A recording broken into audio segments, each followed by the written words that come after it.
여러분, 복이 무엇입니까? 동양인의 복의 개념은 한자를 풀이하면 그 뜻이 잘 나타납니다. 복자는 옷의 변에 하나 일자의 입구자, 밭전자가 이 네 개의 부수가 결합이 되어 있습니다. 이것은 옷을 잘 입어 몸이 따뜻하고 하나뿐인 입이 풀칠할 전답이 있으면 족하다.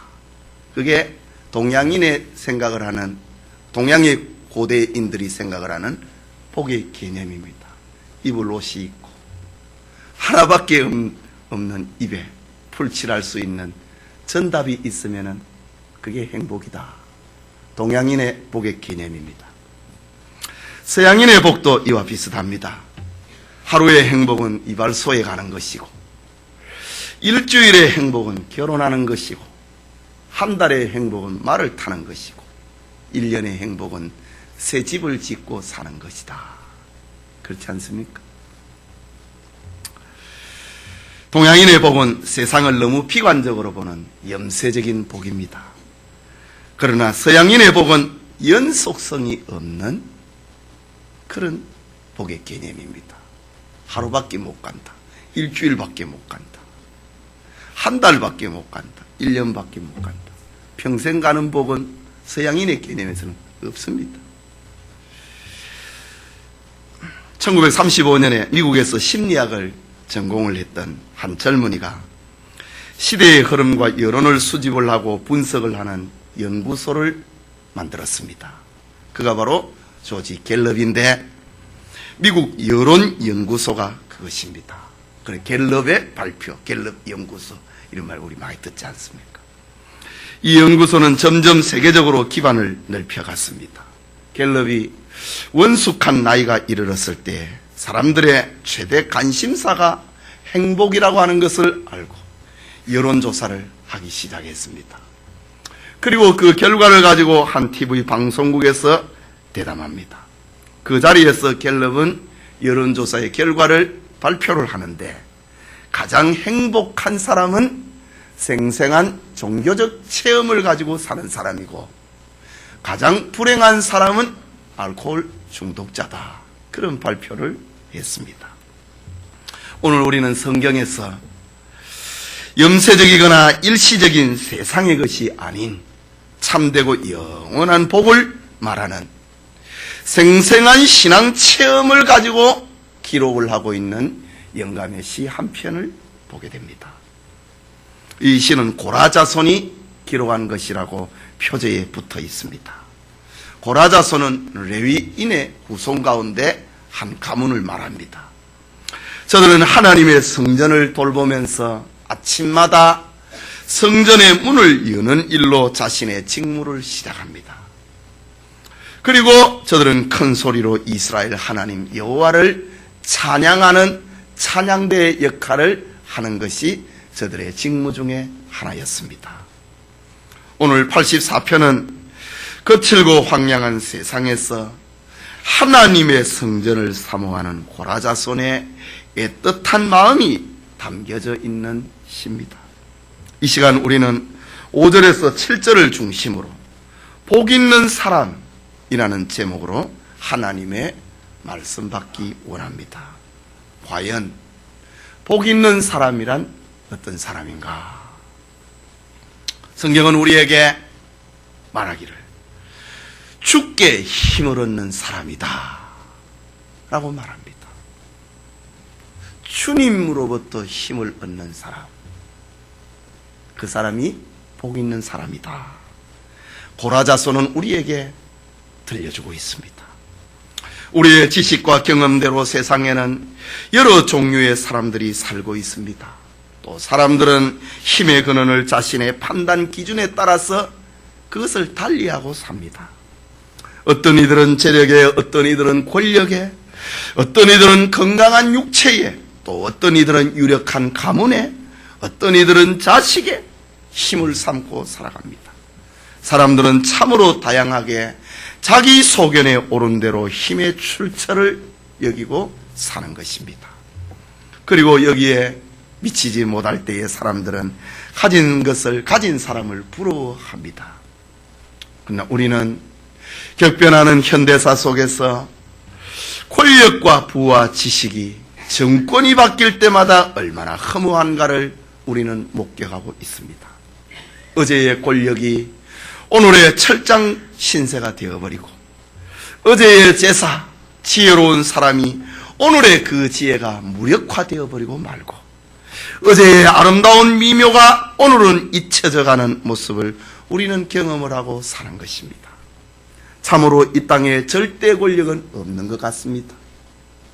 이 땅에 절대 영광, 절대 재력, 절대 지식, 절대 육체는 없는 것입니다. 화무 11홍이라. 아무리 아름다운 꽃도 열을 못 간다. 권불 10년이다. 하늘에 나는 새도 떨어뜨리는 그런 권세라 하더라도 10년 권세 못 간다. 우리 조상들은 그렇게 우리에게 들려주고 있습니다. 시대의 영웅, 시대의 미인, 시대의 재력가는 시간이 지나면 다 잊혀져 버리고 우리 앞에 절대 존재는 없는 것입니다. 그래서 야고보 사도는 내일 일을 너희가 알지 못하는도다. 너희 생명이 무엇이뇨? 너희는 잠깐 보이다가 없어지는 안개니라 라고 말합니다. 베드로는 그러므로 모든 육체는 풀과 같고 그 모든 영광이 풀의 꽃과 같으니 풀은 마르고 꽃은 떨어지되 오직 주의 말씀은 세세토록 있도다 라고 말합니다.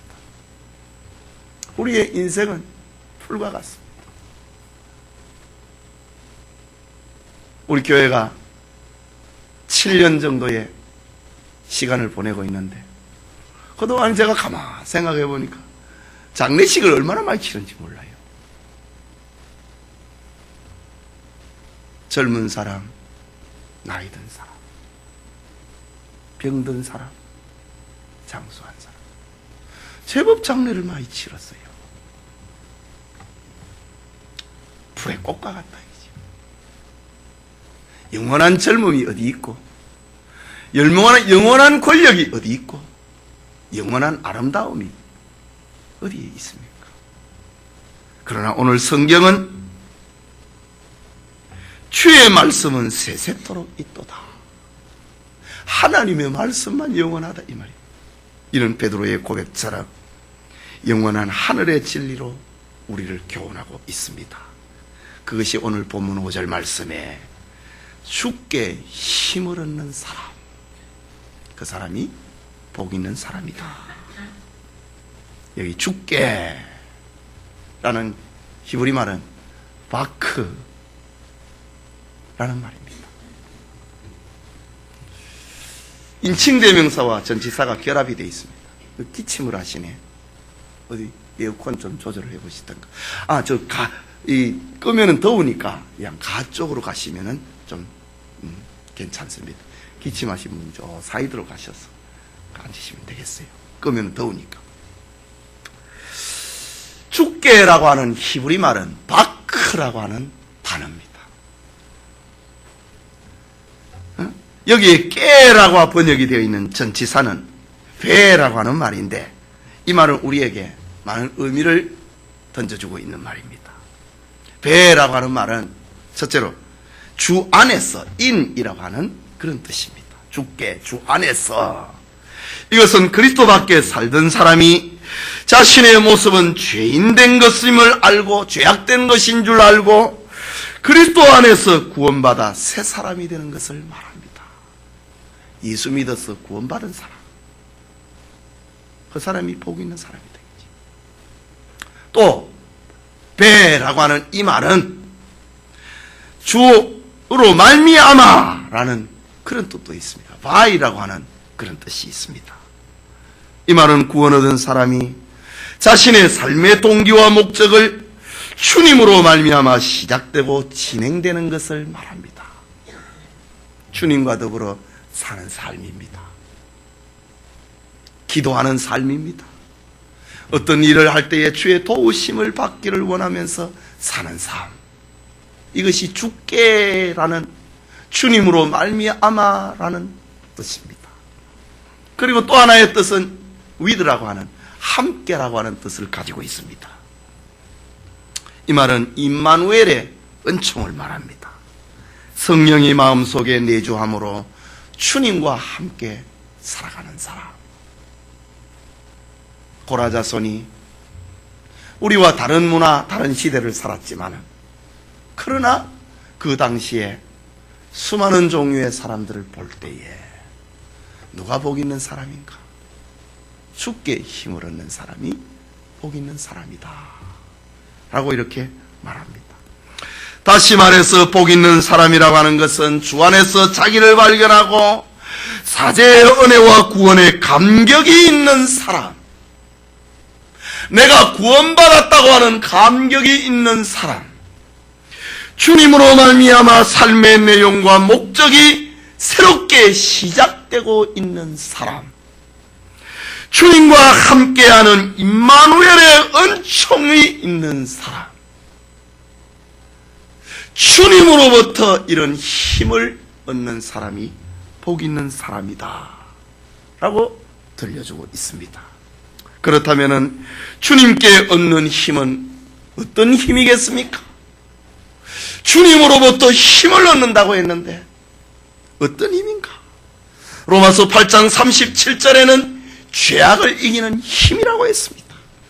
히브리서 11장 38절에는 세상을 이기는 힘을 얻는다. 주님으로부터 그 힘을 얻는다.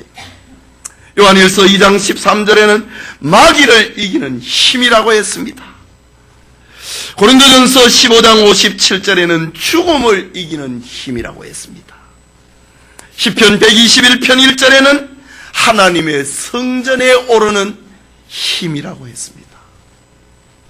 예배하는 힘입니다. 충성하는 힘입니다. 교회를 사랑하는 힘입니다. 주께 힘을 얻는 사람이 복 있는 사람이다. 오늘날 세상의 판단 기준에 따라서 정의되는 권력이나 재력이나 건강이나 지식이나 자식이나 가문의 힘은 살아가는 과정에서 수단입니다. 도구입니다. 그러나 시간이 지나면은 잡을 수가 없어요. 자식이 떠나가고 부모가 떠나갑니다. 권력이 떠나가고 재력도 떠나갑니다. 잡으려고 안간힘을 해도 가버리고 마는 겁니다. 그러나 주께 힘을 얻는 사람은 끝까지 복 있는 사람이다. 주님 앞에 생명을 걸고 주님 앞에 인생을 거는 사람, 진정 복 있는 사람이다 라는 말입니다. 왜냐하면 이 땅의 것들은 영원하지 못하고 유한하기 때문입니다. 절대적이지 못하고 상대적이기 때문입니다. 완전하지 못하고 불완전하기 때문입니다. 그러나 주님께 힘을 얻는 사람은 영원한 힘을 얻습니다. 어디에도 통하는 절대하는 힘을 얻습니다. 모자람이 없는 완전한 힘을 얻습니다. 그가 진정 복 있는 사람이다. 성경은 우리에게 말하고 있습니다. 이 시간 예배드리는 성도님, 여러분이 주님 안에서 구원받은 것을 힘으로 여기고 주님으로 말미암아 살아가는 삶을 힘으로 여기고 주님과 함께하는 임마누엘의 은총을 힘의 근원으로 삼는 그런 복 있는 사람이 되기를 소원합니다.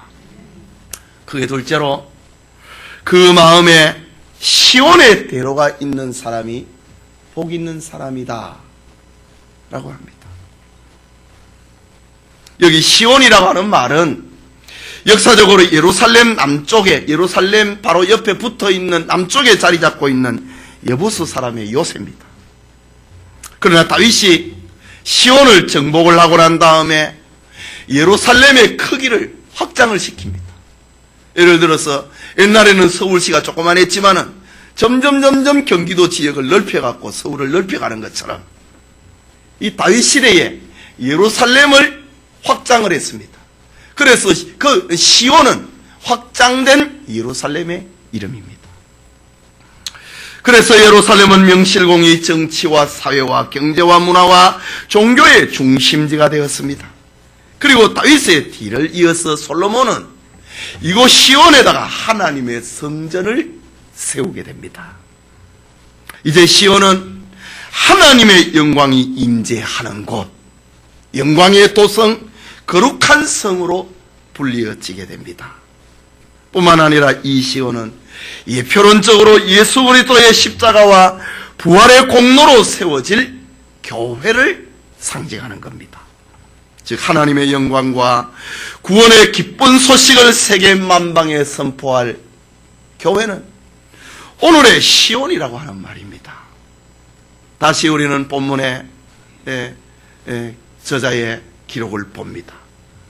그 마음에 시온의 대로가 있는 자는 복이 있나이다. 마음에 하나님의 집이 있는 사람, 마음에 하나님의 교회가 있는 사람, 세상에 누가 복이 있느냐 이거죠. 하나님이 있는 사람, 하나님의 교회가 있는 사람이 진짜 복 있는 사람이다 라고 합니다. 그런데 우리는 여기서 주의를 기울여야 될 말이 있습니다. 그 마음에 시온의 대로라고 했습니다. 대로.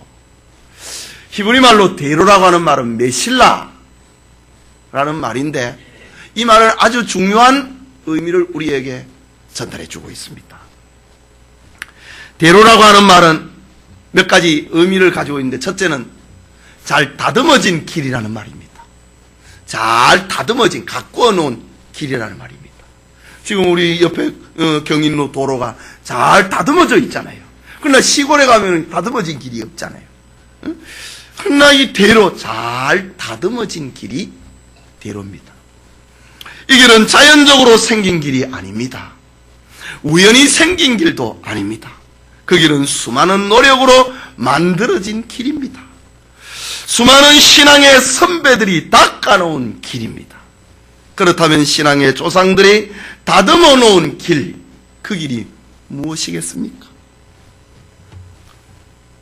이스라엘의 신앙의 선배들은 매일 아침과 저녁에 헌신과 경배의 의미로 하나님께 상번제를 드렸습니다.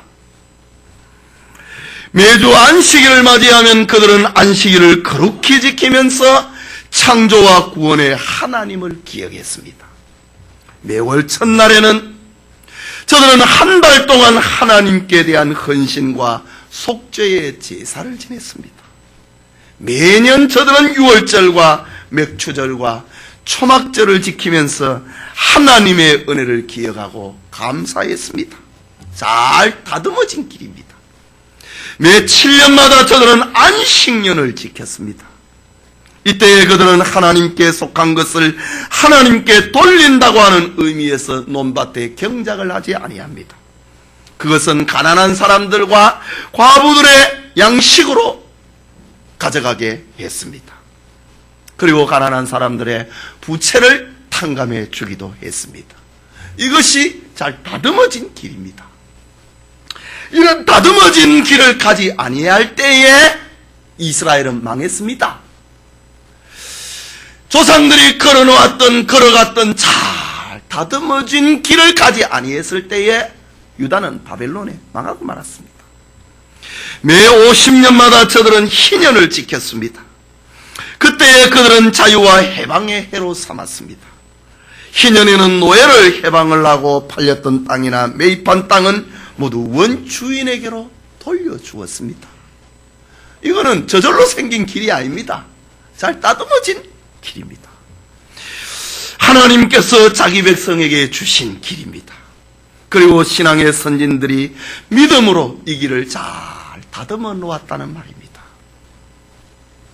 오늘의 시대를 살아가고 있는 우리에게도 하나님의 교회를 생각을 할 때에 우리에게도 잘 다듬어진 길이 있습니다. 그것은 주일을 맞이하여 생업을 중단을 하고 하나님 앞에 예배드리고 봉사하는 것입니다. 감사의 절기를 지키는 것입니다. 11조와 각종 감사의 예물을 드리는 것, 잘 다듬어진 길입니다.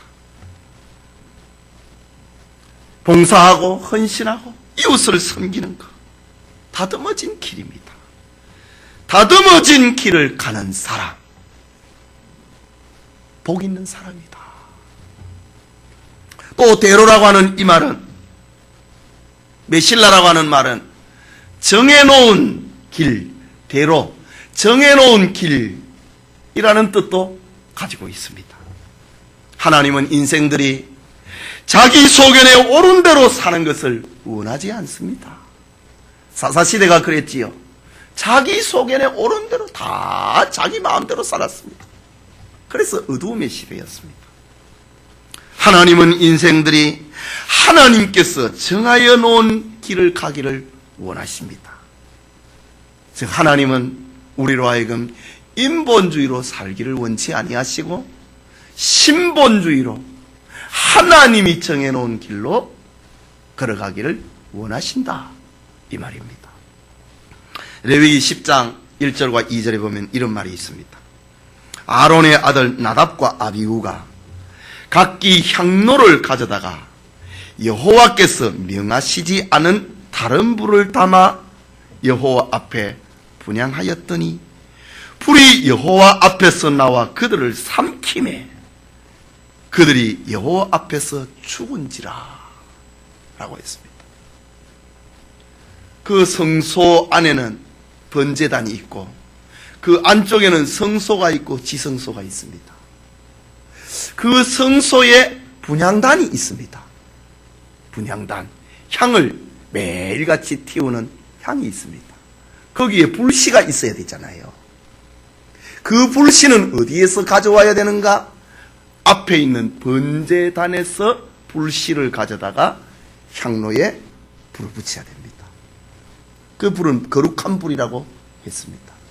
그런데 나답과 아비후가 불은 다 똑같은 불이지, 하나님이 명하지 않는 다른 불을 가지고, 불씨를 가지고 분향다의 향을 태웠다 이거지요. 그때에 그 불이 나와가지고 그 불이 나답과 아비후를 태워 죽여버렸다.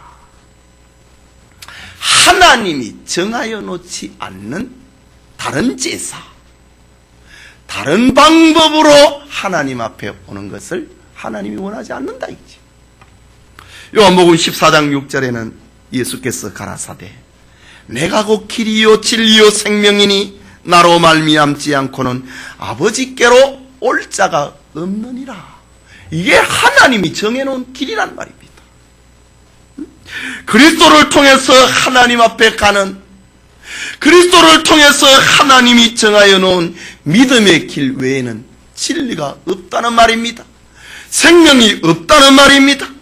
하나님께로 가는 길이 없다는 말입니다. 그러니까 하나님은 정해놓은 길을 가는 사람이 복 있는 사람이다 들려주고 있습니다. 디모데후서 4장 7절과 8절에 보면은 바울은 내가 선한 싸움을 싸우고 나의 달려갈 길을 마치고 믿음을 지켰으니 이제 오르는 나를 위하여 의의 면류관이 예비되었으므로 주곧 의로운 재판장이 그날에 내게 주실 것이니 내게만 아니라 주의 나타나심을 사모하는 모든 자에게니라 라고 했습니다. 하나님이 바울에게 내가 가야 할 길, 사명의 길이 있음을 알려주었습니다. 바울은 하나님이 정하여 준 그 사명의 길을 내가 갔다. 그 길을 가는 사람에게는 상이 있다 들려주고 있습니다. 이처럼 구원받은 모든 성도에게는 하나님이 정해준 길이 있습니다. 그리고 하나님이 정해준 그 길을 가는 사람은 복 있는 사람이다. 시편 37편에도 여호와께서 사람의 걸음을 정하시고 그 길을 기뻐하신다. 하나님이 우리 걸음을 정해놨다. 그리고 그 길을 가는 사람을 하나님은 기뻐하신다 라고 말합니다. 하나님이 우리에게는 전도하고 또 선교하고 인재를 양성하고 이웃을 사랑하는 그런 사명의 길을 우리에게 주었습니다. 하나님이 정해준 이 길을 가는 성도, 이 길을 가는 교회, 복이 있다고 하는 말입니다. 하나님이 정하여 놓은 길을 가는 축복이 우리에게 있기를 바랍니다. 또 대로라는 이 히브리 말 메실라라고 하는 단어는 정직한 길이라고 하는 뜻을 가지고 있습니다. 정직, 즉 시온 하나님의 교회를 생각을 할 때 거짓이 없고 정직한 마음입니다. 굽은 마음이 아닌 고든 마음입니다. 닫힌 마음이 아닌 열린 마음을 두고 하는 말입니다. 다윗과 함께 살았던 백성들은 이런 고백을 합니다. 역대상 29장 7절에 나의 하나님이여 주께서 마음을 감찰하시고 정직을 기뻐하시는 줄 내가 아나이다. 내가 정직한 마음으로 이 모든 것을 즐거이 드려 싸우며 이제 내가 또 여기 있는 주의 백성이 주께 즐거이 드리는 것을 보니 심히 기쁘도소이다. 다윗과 함께 살았던 사람들이 하나님의 성전을 생각하고 마음이 열렸다이지. 정직하게 살았다이지. 그리고 하나님 앞에 즐겁게 예물을 드렸다 라고 표현하고 있습니다. 사도 바울은 에베소 교회의 장로들을 불러놓고 자기가 걸어온 길을 간증을 한 적이 있었습니다. 사도행전 20장 19절에서 20절에 곧 모든 겸손과 눈물이며 유대인의 간계를 인하여 당한 시험을 참고 주를 섬긴 것과 유익한 것은 무엇이든지 공중 앞에서나 각 집에서나 거리낌이 없이 너희에게 전하고 가르치며 유대인과 헬라인들에게 하나님께 대한 회개와 우리 주 예수 그리스도께 대한 믿음을 증거한 것이라. 사도 바울이 하나님의 교회를 생각을 하고 성도들을 생각하고 나는 정직한 길을 걸었다. 부끄러움이 없다. 교인들을 생각을 할 때 내 마음이 언제나 열려 있었다 라고 간증을 하고 있습니다. 이처럼 마음의 시온의 대로가 있는 사람은 복이 있는 사람입니다. 성도들의 마음에 하나님의 교회가 있고 교회를 생각을 할 때에 굽혀지지 않는 고든 마음을 가진 사람이 복이 있습니다. 하나님의 성물을 감당할 때에 정직한 마음을 갖는 사람, 하나님의 교회를 위하여 기도할 때 열린 마음을 갖는 사람, 이 사람이 복 있는 사람이다. 이 축복 함께 하길 바랍니다. 마지막으로 어떤 사람이 복 있는 사람인가? 하나님의 축복이 따르는 사람입니다. 성경은 계속해서 우리에게 들려주고 있습니다. 눈물 골짜기에서 샘을 만나는 축복이 따른다고 했습니다. 6절 말씀인데 같이 읽읍시다. 저희는 눈물 골짜기로 통행할 때에 그곳으로 많은 샘의 곳이 되게 하며 이른 비도 은택을 입히나이다. 세상을 살아가는 모든 사람들은 어김없이 눈물의 골짜기를 통과할 수밖에 없습니다. 그래서 누군가는 이 세상을 괴로움의 집이다, 슬픔의 집이다 라는 말을 가지고 있는 베단이라고 동네 이름을 짓기도 했습니다. 그러나 성경은 하나님께 힘을 얻는 사람, 그 마음에 시온의 대로로 가는 사람에게 샘을 만난다 라고 우리에게 들려줍니다. 많은 샘을 만난다고 약속을 하고 있습니다. 하나님은 성도들에게 눈물 골짜기를 통과하는 동안에 샘에서 기력을 회복을 하게 하시고 샘에서 안식을 누리게 하시고 샘에서 다시 달려갈 길을 준비하게 하십니다. 눈물 골짜기에서 생명의 샘이신 예수님을 만나게 하신다 라고 약속하고 있습니다. 다윗은 자기의 죄로 말미암아 사망의 음침한 골짜기를 통과할 때에 하나님이 주시는 회개의 샘을 만났습니다. 엘리야는 아합과 이세벨의 핍박을 피해 도망을 가다가 로뎀나무 그늘에서 죽기를 구하였습니다. 그때 하나님은 천사를 보내 떡과 물을 공급함으로 엘리야에게 위로의 샘을 만나게 해 주셨습니다. 베드로는 예수님을 부인하고 저주하는 비극의 골짜기를 만났을 때에 주님은 그에게 사랑과 용서의 샘을 만나도록 해 주셨습니다. 이처럼 주께 힘을 얻고 그 마음에 시온의 대로가 있는 성도는 눈물 골짜기를 통과한다 할지라도 절망하지 않게 하신다는 말입니다. 이유는 하나님께서 샘을 만나도록 해주시기 때문입니다. 여러분에게 하나님이 주시는 많은 샘을 만나는 축복이 있기를 바랍니다. 계속해서 이른 비가 은택을 입히는 축복이 따른다고 합니다. 6절 후반부에 이른 비도 은택을 입히나이다 라고 했습니다. 이스라엘의 계절은 건기와 우기로 구분이 됩니다. 건기는 5월에서 9월까지인데 이때에는 맑은 날씨와 규칙적인 바람, 한낮의 더위, 그리고 가뭄이 계속됩니다. 그리고 우기는 10월에서 이듬해 4월까지입니다. 이때는 자주자주 비가 내려서 온 초목을 성장하게 만듭니다. 그래서 건기를 끝내고 10월에 파종기에 내리는 비를 이른 비다. 성경에 보면 이른 비라는 말이 자주 나오는데, 그리고 그 이듬해 4월 추수기에 내리는 비를 늦은 비다. 우기의 처음 비를 이른 비, 마지막 비를 늦은 비라고 합니다.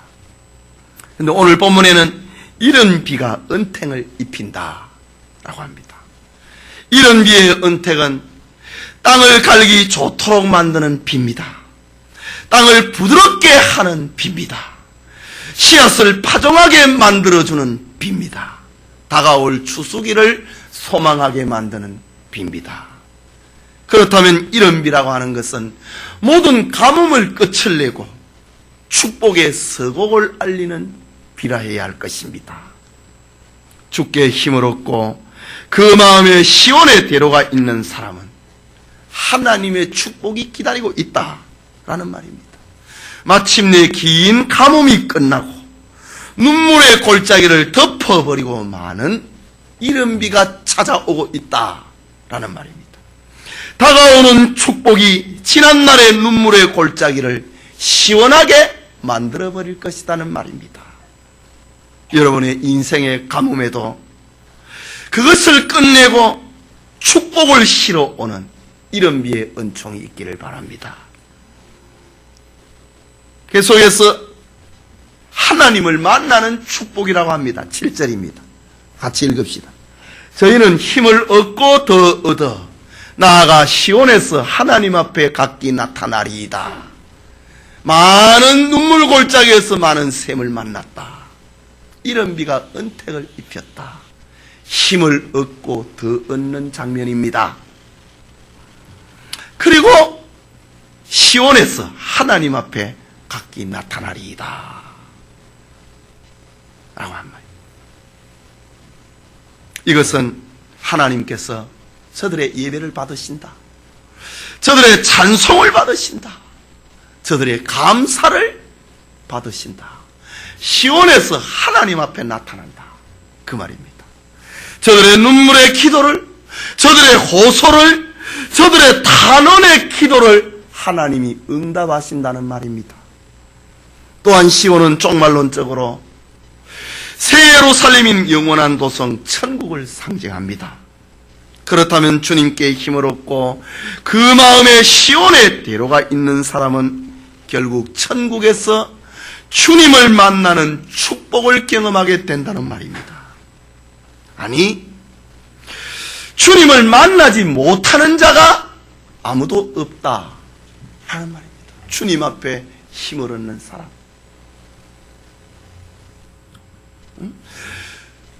그 마음에 시온의 대로가 있는 사람은 주님을 만나지 못할 자가 없다는 말입니다. 이 얼마나 감격스러운 모습입니까?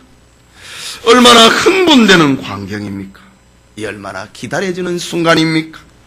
이 영광스러운 시온에 오를 수 있는 사람은 오직 주님께 힘을 얻는 사람밖에 없습니다. 그 마음에 시온의 대로가 있는 자밖에 없습니다. 그것은 복받은 사람들의 무대입니다. 각기 하나님 앞에 나타나서 각각 그 행한 대로 칭찬과 상급을 받는 영광스러운 잔치 자리가 예비되어 있다. 시온에서 각기 하나님 앞에 나타나리이다 라는 말입니다. 성도 여러분, 오늘 우리는 하나님의 성전을 사모하는 고라자손 중 무명의 시인에 의해서 기록된 영감의 시 한 부분을 살펴보고 있습니다. 성경은 세상의 가치와 이성의 판단을 부정하지는 않습니다. 그러나 오늘 본문엔 인생의 창조 목적과 기본이 되는 구원론적인 복을 말하고 있습니다. 우리 모두는 다 복 있는 사람이 되기를 바랍니다. 주님께 힘을 얻는 사람이 되어야 됩니다. 주님 안에서 용서와 구원의 감격이라고 하는 힘을 얻어야 되고, 주님으로 말미암아 삶이 시작이 되고 진행이 되는 복을 얻어야 되고, 주님이 함께하는 임마누엘의 복을 입어야 됩니다. 또 우리 모두는 마음의 시온에 대로가 있어야 됩니다. 그 길은 믿음의 선배들이 걸어가며 다져놓은 신앙의 대로를 말합니다. 그 길은 우리의 희생과 교회 사랑을 또 자녀들에게 물려주어야 될 길입니다. 우리가 잘 다듬어 놓고 우리 아이들에게도 물려줘야 될 길입니다. 그 길은 하나님께서 정하여 놓으신 길입니다. 하나님께서 가라고 하시는 길입니다. 그 길은 정직한 길입니다. 이러한 성도들에게 하나님의 축복이 따른다고 말씀합니다. 그에게는 눈물 골짜기에서 샘을 만나게 하신다. 이런 비가 은택을 입히는 축복이 따른다. 계속적인 힘을 공급받아 하나님 앞에 서고 하나님을 만나는 축복을 얻는다 라고 들려주고 있습니다. 여러분 자신과 여러분의 가정에 생생한 신앙 체험을 가지고 복 있는 사람이 되기를 소원합니다.